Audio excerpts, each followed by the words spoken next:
Bienvenidos a una nueva edición de El Periodista TV, con un programa donde hoy tenemos a muy entretenidos e interesantes invitados. Está con nosotros Antonia Santos, ella es licenciada en Ciencias Políticas, ya verán por su acento que es española, es de la Universidad Complutense de Madrid, doctora en Ciencia Política de la Universidad de Salamanca, y hoy está asumiendo un cargo bastante interesante, es la coordinadora de la Comisión de Igualdad de Género del CRUCH, de las universidades chilenas. Bienvenida a nuestro programa, Antonia. Ella también es académica de la Universidad Arturo Prat. También está con nosotros Daniel Ramírez. Daniel viene cruzando el charco, él vive en París, muy cerca ahí de la torre, pero más alejado de la ciudad. Él también es doctor en Ética y Filosofía Política en la Universidad de París, de la Sorbonne. Es fundador del Forum Philosophique de París, una agrupación que promueve los debates, conferencias y que trata de aterrizar la filosofía al consumo de los seres de a pie, como se dice habitualmente. Bienvenido, Daniel. Y también está con nosotros David Flores, consultor en gestión pública y asesor en políticas gubernamentales. Él es actual vicepresidente de una asociación gremial del Colegio de Coach de Chile. ¿Qué tal, David? Bienvenido a nuestro programa. La idea acá es empezar esta serie de programas donde vamos a estimular el pensamiento crítico. Por eso hoy lo hemos convocado a ustedes, porque creemos que a nuestra sociedad le falta eso, le falta gente que cuestione lo que viene del poder, que cuestione los debates, que se dé una segunda mirada a los asuntos que estamos tratando. Y para empezar, porque el tema está muy presente hoy, esto de la tecnología, la inteligencia artificial, todo lo que la robótica, el reemplazo de los seres humanos por máquinas. Les quería hacer una pregunta para que brevemente me respondan cada uno, y empezamos por ti, Antonia Santos, porque eres la mujer y porque estás en igualdad de género aquí y estás en minoría en esta mesa. ¿Qué opinas del futuro? ¿Le tienes miedo a este futuro que nos muestran habitualmente los científicos, los medios de comunicación y en general los adelantos tecnológicos? Bueno, depende, porque eso se puede mirar desde distintos planos, ¿no?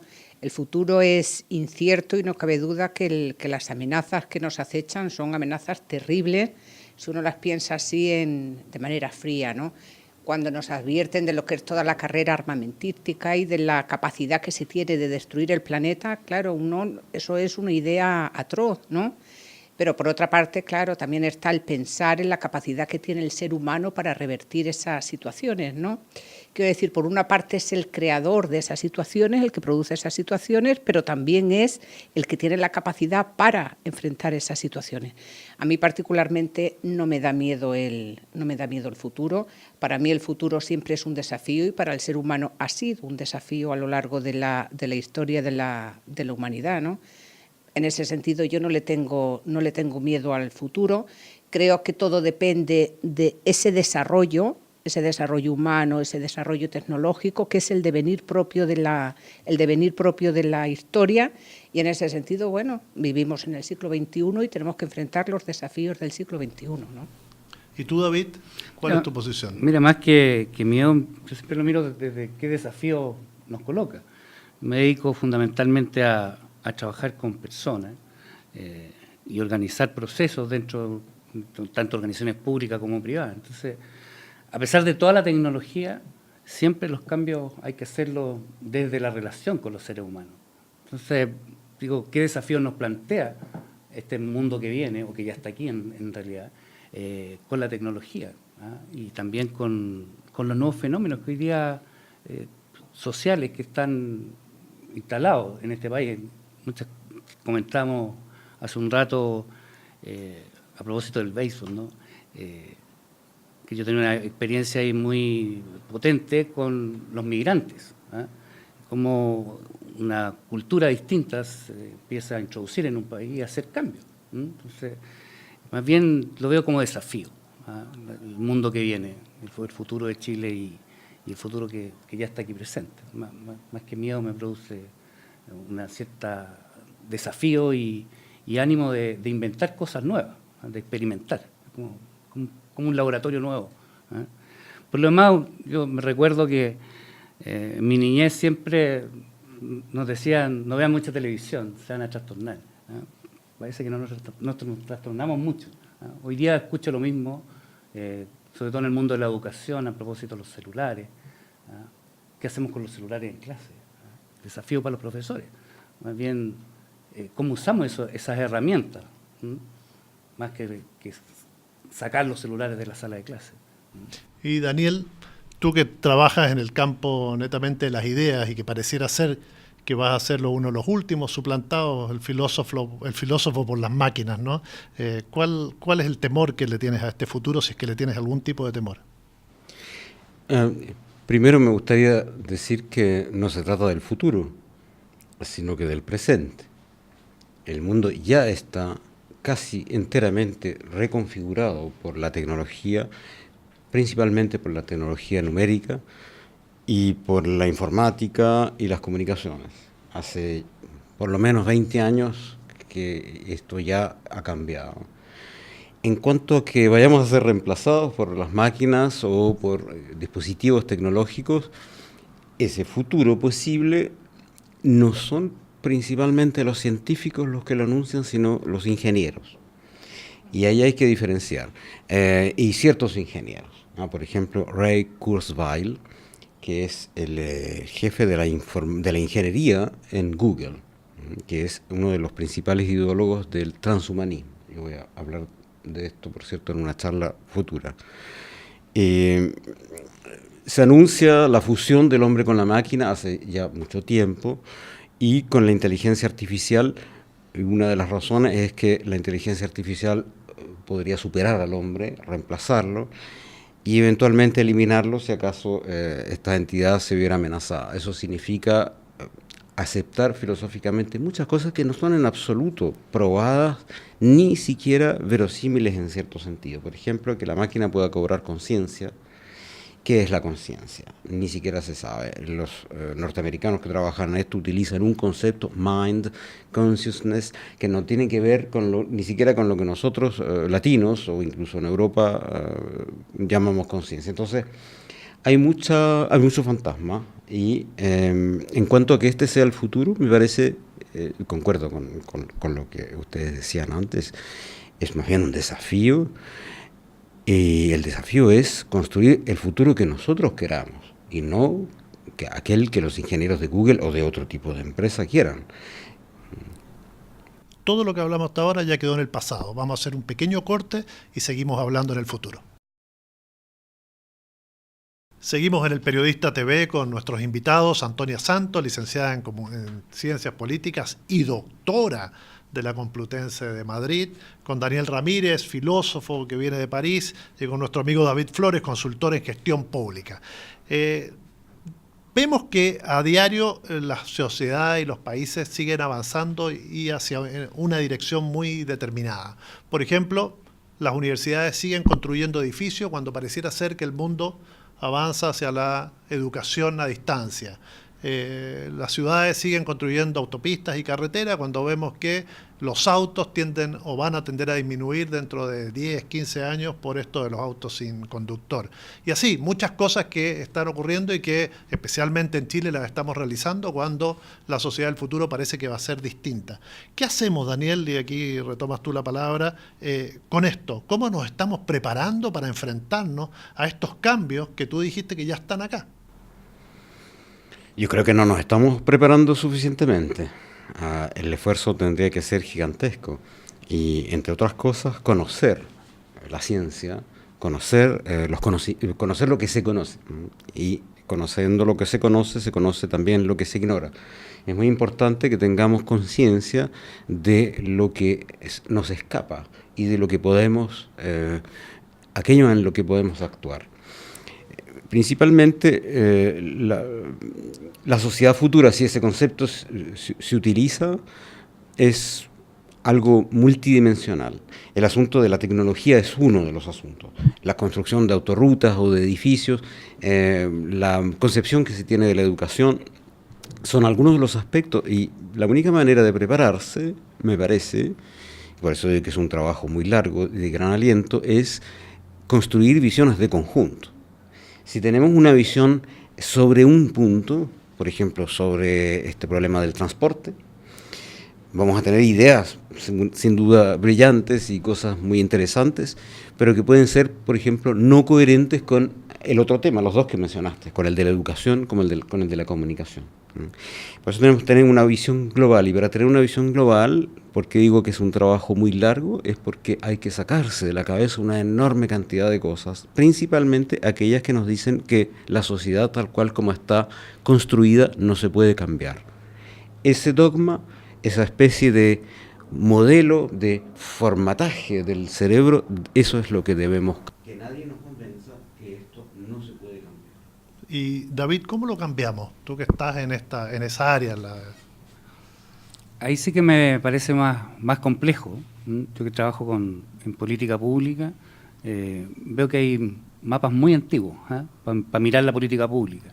Entonces, y creo que los políticos están al debe en ese tema en particular. Salvo excepciones, por supuesto, como en todas las cosas, no veo, un poco lo que dice Daniel, esta multidisciplinaridad para plantearse los temas que son a nivel nacional, transporte, educación. O sea, no veo, por lo menos, un trabajo más en conjunto. Creo que ahí hay un desafío permanente. Y sobre todo porque creo que está muy segmentada en la manera de generar la política pública. Entonces, una preocupación que está ahí. No veo todavía una mirada más global, más integral. Antonia, y desde la academia, en el tema de la igualdad de género, en el fondo tú estás hoy asumiendo un cargo que es esta coordinación de la Comisión de Igualdad de Género, el CRUCH. ¿Cuán importante es que lleguemos a ese futuro con una mejor distribución de las tareas, una sociedad más igualitaria entre hombres y mujeres?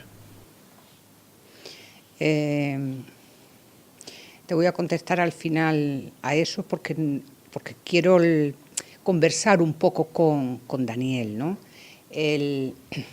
Yo creo que la dimensión del tiempo es una dimensión que tiende a cambiar y por eso el futuro lo tenemos, quiero decir, por eso el presente lo convertimos casi en futuro, ¿no? Antes era un tiempo lejano, hoy es un tiempo próximo, cercano, ¿no?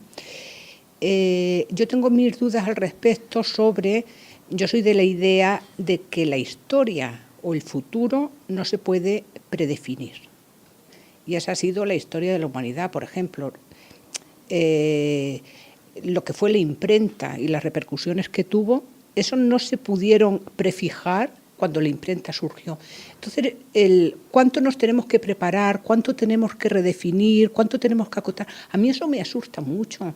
Nosotros nos tenemos que desarrollar a partir de lo que son nuestras propias contradicciones, del convivir, del ser, de tener conciencia. Yo no quiero gurús que nos guíen y que nos guíen en función del futuro predeterminado, esa disociación entre lo que es el científico y lo que es el ingeniero. Yo esas direcciones no las quiero, yo no quiero direcciones para el futuro. Sí creo, claro, que cuando uno trabaja dentro, por ejemplo, no sé, de la creación del conocimiento o de las políticas públicas, debe hacer proyecciones a futuro, ¿no? Se trabaja a proyección. Una cosa es proyección y otra cosa es el desarrollo del ser humano y cómo van surgiendo las ideas y la construcción de mundo. Y creo que eso es una acción colectiva y no debemos tener esos iluminados que nos digan cómo debe ser, sino tenemos que generar convivencia entre los seres humanos, ¿no? Quiero decir, mi preocupación sería si es posible mayor humanidad, mayor humanismo, mejorar las relaciones sociales entre los seres humanos, y eso conecta con la pregunta que me has hecho, ¿no? Yo no estoy por redefinir lo masculino y lo femenino.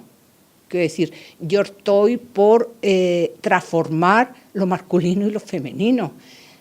Quiero decir, de lo que se trata es que en las universidades, donde parece que es un espacio neutral, donde no hay diferencias y donde no hay desigualdad de género, efectivamente es un espacio donde se generan brechas de desigualdad, ¿no? Entonces, bueno, hay que intervenir porque la universidad no debería ser reproductora de desigualdad social. Ahora, no es porque vayamos a redefinir eso, sino porque lo que queremos es transformar esas relaciones, ¿no? Queremos que las personas tengan las mismas oportunidades independientemente de su género. ¿Qué dices, Daniel, ante eso? Esas son las transformaciones justamente que debemos conducir. Las transformaciones humanas, también lo decía David. Son las personas que deben cambiar y nuestras relaciones. El asunto de las máquinas es otro y debiera depender de nosotros. ¿Para qué construimos un nuevo tipo de celular, por ejemplo? ¿Por qué es necesario? En el fondo es necesario para venderlo, simplemente. La investigación, la cantidad de investigación que se destina a eso es gigantesca, mucho más que la que se destina a la lucha contra el cáncer, por ejemplo. ¿Para qué decir la de las armas, que tú también mencionaste? Y eso está transformando el mundo. Por otra parte, la relación entre los hombres y las mujeres también se está transformando, pero eso sí somos nosotros los que la estamos haciendo. Todo el mundo debe participar. La academia es una cosa, la sociedad es otra, y además me parece muy importante que tú mencionaste el hecho de que la academia no debe reproducir desigualdad social y no solamente de género. Todas las desigualdades finalmente terminan siendo coherentes. Las raciales, se ha visto también en Estados Unidos, justamente las pensadoras feministas han mostrado cómo el hecho de ser mujer y negra, o más aún lesbiana, por ejemplo, va acumulando una cantidad de temas que aumentan la marginalidad. Como estamos cobrando conciencia, espero, muchos en todo caso, eso estamos cambiándolo nosotros. Las instituciones van a seguir, las reglas van a seguir, los contratos, la legalidad de estas cosas, eso debe seguir. Pero es un buen ejemplo de un cambio que surge de la gente, de las personas y de las conciencias. Hacemos un breve corte y enseguida retornamos a esta interesante conversación. Seguimos conversando en el Periodista TV con Antonia Santos, Daniel Ramírez y David Flores. Ustedes han planteado que hay muchos temas para debatir, que la academia debe introducirse, que las ideas están dando vueltas, pero a mí me da la impresión, y voy a plantear un tema y ustedes después lo discuten, que el modelo permite que uno hable y discuta sobre los márgenes. Por ejemplo, si tratamos el tema de los niños pobres, no hablamos de que en Chile el 18% de los niños vive bajo los niveles mínimos de pobreza, sino que lo reducimos al tema del Sename, que son bastante menos, digamos, los niños que están en esa situación. En el tema de los transgéneros incluso, que hoy es un tema de debate por la ley que se está tramitando en el Congreso, según datos del Estado holandés y del gobierno español, que lo utilizó para la ley de género, de identidad de género en España, estaríamos hablando que en Chile habría más o menos 1000 personas transgénero, por lo tanto, de acuerdo a esa cifra, 4 o 5 nacerían al año. En general, en los grandes temas, incluso en el tema del aborto, supimos que hasta ahora, en los primeros 6 meses de la aplicación de la ley, van 111 casos, y no hablamos o no nos permiten meternos en la cifra negra del aborto, que serían 30.000 al año. Entonces, ¿cómo podemos introducir cambios, generar políticas, cuando al parecer solo podemos hablar cuando las cifras son las mínimas, los menos? Es decir, hablar sobre los márgenes. David.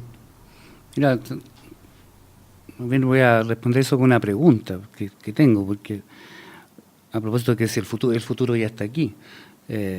A pesar de todas esas cifras, las cosas están ocurriendo igual. O sea, hay miles de ejemplos de eso. Me tocó el otro día en el metro 2 chicas besándose y la gente como de mi edad para arriba, muy molesta por la situación. Y al otro lado había una pareja de heterosexuales besándose y no pasaba nada. Entonces, más bien esta como esquizofrenia que vivimos, ¿no? Un lado las cifras públicas y por otro lado la sociedad funcionando tal cual. Entonces, no tenemos una mirada más bien de la cotidianidad. En el caso que me toca trabajar con migrantes, en forma voluntaria, un trabajo que hago yo, lo mismo. O sea, se habla de las cifras de migrantes, la cantidad de venezolanos que hay, la cantidad de colombianos, pero ya están aquí y están produciendo un cambio en distintas áreas. Yo mencionaba recién lo del deporte, pero también cultural. O sea, cosas concretas en los colegios, cómo empieza a cambiar las relaciones sociales. Se empiezan a formar ciertos guetos. Contaba hace poco que en el colegio Quilicura, de séptimo, octavo básico, los niños haitianos eran maltratados con bullying, crecieron al año siguiente y crecieron por su biología, se pusieron más fuertes y cambió la relación social ahí. Y además se convirtieron en los niños más mirados por las niñas chilenas. Entonces, hay como cambios que empiezan a ocurrir a pesar de las cifras, a pesar de lo que la política pública está haciendo. O sea, va 2 pasos adelante el cambio, a propósito de que el futuro está aquí. Antonia. Bueno, yo tengo otra forma de aproximarme, ¿no?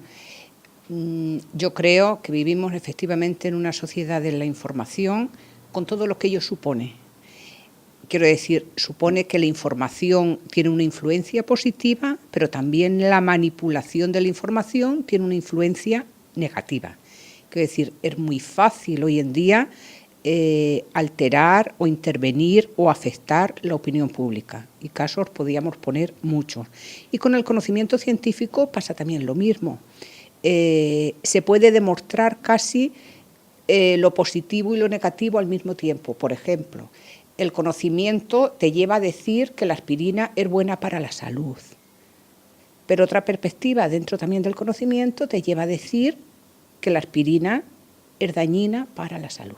Quiero decir, vivimos como en una especie de encrucijada respecto a mucha información y ahí la interrogación se la tenemos que poner a si la información necesariamente es conocimiento o no es conocimiento, ¿sí?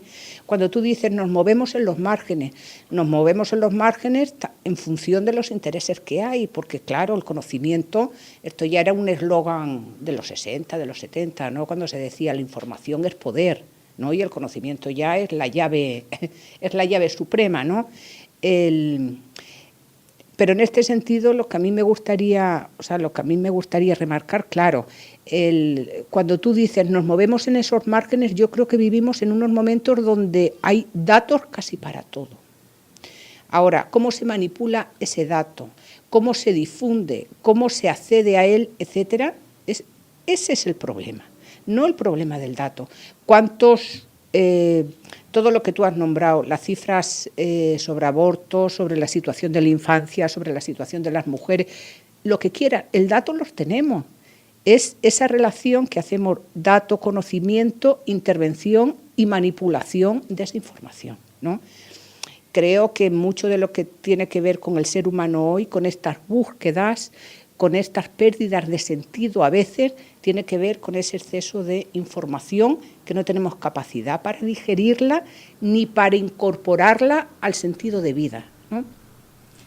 Daniel, tú estás en el terreno de las ideas, filósofo, y la filosofía apunta justamente a no quedarse en los márgenes, sino que al meollo de la cuestión, de la problemática, del conflicto. ¿Te sientes, por ejemplo, cuando tratas de avanzar en los temas que afectan al modelo como un sujeto peligroso al que hay que excluir? ¿Sientes que a tus pares y en general la sociedad tiende a aquel que piensa distinto, que estimula el pensamiento crítico, a dejarlo de lado, a destruirlo por parte de este modelo?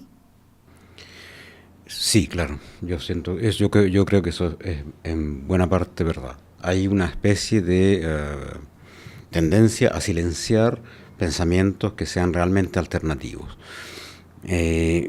Por otra parte, me gustaría, o sea, lo que tú has planteado es muy interesante pero hay una cierta asimetría en los ejemplos. Es verdad que el asunto, la ley del aborto, compete a pocos casos si consideramos la gran cantidad de casos reales de aborto, y eso nos muestra no un problema de marginalidad, sino un problema de hipocresía. En el fondo, la sociedad chilena no fue capaz o no ha sido capaz de afrontar el verdadero problema del aborto. Entonces se hace una ley para por lo menos comenzar a hablar del asunto, comenzar a ver qué pasa. Entonces es un problema de timidez, de miedo y de hipocresía. Por otra parte, el asunto de la inmigración es diferente, y de los transgéneros, por ejemplo. Es diferente, eso sí es los márgenes de nuestras conductas sociales, de nuestras maneras de vivir. Y creo que el desarrollo de los márgenes nos enseña muchas cosas. Da sobre lo que no está en los márgenes una luz diferente. Podemos entender lo que pasa con las relaciones entre los hombres y las mujeres mejor si nos abrimos a lo que pasa entre homosexuales, lo que pasa con el transgénero.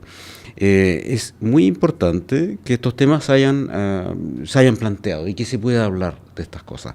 En cuanto a los inmigrantes, igual, aportan variedad, renovación, algo desconocido, lo inaudito, lo nuevo, y eso nos permite repensar lo que sigue siendo mayoritario y lo que sigue siendo central en el modelo de otra manera, ¿no? Nuestro modelo excluye y genera marginalidad, genera exclusión, porque la inclusión de la diversidad la vive como una amenaza. En el pensamiento pasa lo mismo. Si alguien expresa un pensamiento radical, radical, la palabra misma da miedo. Y la ética, por ejemplo, debe ser radical. Y la democracia debe ser radical. ¿Por qué significa radical? Que el asunto viene de la raíz. Que la raíz de la organización política de la sociedad es democrática. Si no es radical, la democracia no es democracia. Eso lo dijo John Dewey, que no es ningún revolucionario e incendiario. Por eso que se tiende efectivamente a excluir. Y para terminar, lo que tú decías, en una sociedad de información, yo añadiría que es una sociedad de desinformación. Y ahí es donde nos equivocamos. Pensamos que hay una enorme cantidad de información y que eso nos pierde. Pero es una información y una desinformación mezcladas, y esa es la hipertrofia real. Hacemos una pequeña pausa y seguimos conversando en el cuarto y último bloque. Continuamos acá en el Periodista TV conversando sobre variados tópicos, y quería, siguiendo la línea del bloque anterior, Antonia Santos, doctora en Ciencia Política, que comentara lo que acaba de plantear Daniel, y en el sentido de cuál es el rol que va a jugar también esta forma tan radical de enfrentar los temas, o que puede jugar una comisión, por ejemplo, de igualdad de género en el CRUCH, ¿no? Donde hay tantos intereses también cruzados, ¿no? Sí, bueno, como decía antes, ahí la mayor dificultad que hay es, claro, la invisibilidad de la desigualdad, ¿no? Dentro del sistema patriarcal, lo que aprendemos precisamente es a eso, a no hacer visible lo que son esas desigualdades. Pero eso ahora es visible porque se puede evidenciar, se puede demostrar. Hicimos un estudio donde mostrábamos esas brechas y, claro, esas brechas de desigualdad nadie se atrevería a negarlas. Y, de hecho, no se niegan. El tema de fondo ahora es, bueno, estas brechas de desigualdad existen, pero las universidades tienen, ¿cómo podríamos decir?, otras prioridades. Por tanto, como siempre pasa, estas relaciones de género o enfrentar la desigualdad de género no se convierte en una prioridad. Siempre como que se posterga porque las prioridades son otras, ¿no? Y si nosotros vamos, claro, a este planteamiento muchísimo más radical, difícilmente puede haber cambios si no se llegan a nivelar y a garantizar y a proteger lo que es la igualdad como un principio elemental de lo que son los derechos que asisten a las personas, ¿no? La mujer no puede seguir siendo postergada por el mero hecho de ser mujer. En ese sentido es un desafío, y es un desafío, claro, datos puedo dar muchos. Por ejemplo, en las universidades del Consejo de Rectores no hay ninguna mujer rectora porque nunca ha habido una mujer elegida rectora. La que hay es fue designada por la presidenta Bachelet, ¿no? Cuando damos datos sobre decanos, el 80% de las facultades está dirigida por un hombre y no por una mujer. Quiero decir, esas son más o menos las cifras, ¿no? Claro, entonces es un desequilibrio grande. En ese sentido es un desafío. La igualdad de género viene siendo un desafío desde hace más de un siglo, porque evidentemente cuando se van superando determinados obstáculos se van evidenciando que existen otros. Por ejemplo, el problema hace tiempo era que las mujeres fuésemos ciudadanas y tuviésemos derecho al voto, y lo tuvimos. Pero resulta que eso no resolvió las inequidades que había en educación. Accedimos a la educación, pero eso no resolvía las inequidades que teníamos respecto al cuidado, etcétera. Quiero decir, se van transformando, se van evidenciando esas contradicciones que tiene en esa construcción social entre las relaciones de género, ¿no? En ese sentido es un desafío permanente trabajar en pos de la igualdad y de las igualdades, ¿no? que son muchas y están cruzadas. Y en ese campo, David, tú que estás en la asesoría en políticas gubernamentales, porque uno lo que siempre ve es que las prioridades o las movilizaciones de repente matan las cosas que son de fondo, y que muchas veces falta liderazgo. ¿Qué acción hay que realizar para ir avanzando en aquellos temas que a veces no están en la agenda mediática, pero que sí requieren soluciones urgentes, desde el aparato público, por ejemplo? O sea, mira, yo creo que en el tema que más manejo, que tiene que ver con migrantes, quería insistir en eso, para mí el desafío es mirarlo, sobre todo desde el sector público, más que un grupo social que va a presionar al sector público, más bien una cierta apertura. Y sobre todo en un aparato público tan rígido como el nuestro. Me hace mucho sentido lo que dice Daniel, que tenemos una estructura social, una estructura pública muy rígida y muy ordenadita. Además, socialmente Chile parece algo muy ordenado. Y el desafío es cómo tú, de alguna manera, a quienes hacen la política pública, desde el nivel más pequeño al más alto, tú vas generando una cierta apertura a ese tipo de desafíos. Yo no veo nada hoy día frente a eso. Se ha avanzado harto en el tema género, pero hoy día tú ves de una cosa tan básica como manejar ciertos códigos en salud para mujeres que van a tener sus hijos, que son culturas distintas, hay cero política frente a eso. Entonces, más bien es como, de alguna manera, vamos avanzando en entrenar culturalmente al sector público. Yo veo eso todavía como muy básico, no he visto una política más institucional, de alguna manera. Pequeñas iniciativas, más bien locales, pero a nivel del sector más de ministerios no veo eso. Daniel, hace muy poco un científico chileno, José Massa, Premio Nacional de Ciencia, tengo entendido, planteaba que ya en Chile la viga maestra no es el cobre, sino que debe ser la educación para resolver justamente todos estos temas. ¿Cómo ves tú esa posición desde Francia? Y brevemente, porque estamos con los minutos contados, porque el tiempo vuela, presente, pasado y futuro en nuestro programa. Por supuesto, tiene toda la razón el científico que dijo eso. La verdadera riqueza es el saber y el desarrollo espiritual del ser humano.